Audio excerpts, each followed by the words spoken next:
Setelah lama tak berjumpa, Prilly Latuconsina dan Aliando Syarif akhirnya bertemu lagi.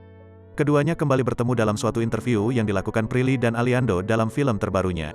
Namun tak hanya bertegur sapa sebagai teman lama, keduanya justru terlihat melepaskan rasa rindu dengan saling memeluk satu sama lainnya.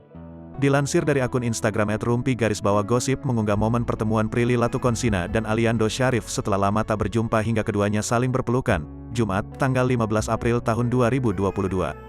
Dalam unggahan tersebut awalnya memperlihatkan Aliando yang hadir ketika Prilly Latuconsina tengah melakukan sesi tanya jawab untuk film terbarunya, di depan awak media bertempat di sebuah bioskop. Saat itu Aliando Syarif yang datang dengan menyusul lantas hanya dapat berdiri dari jarak jauh seraya memperhatikan sang mantan kekasih sekaligus sahabatnya tersebut.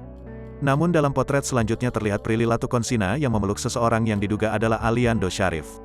Akan tetapi sebagian netizen menyebut sosok tersebut adalah Brian Domani lantaran wajah dari laki-laki tersebut tidak terlihat dan menghadap ke arah belakang.